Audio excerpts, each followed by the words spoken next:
Raising children literally means move the child up the ladder of pleasure.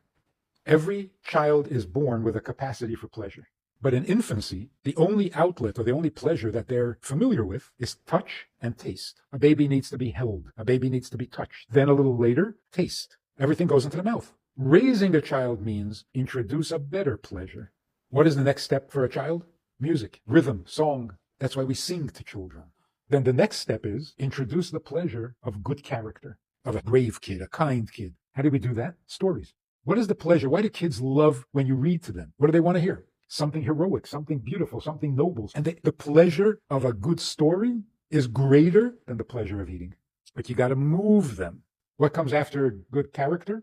Intelligence. The pleasure that a kid has when he figures out a puzzle. They could light up the night. And then the final step is the pleasure of serving, pleasure of godliness. That's called raising children. Raising children doesn't mean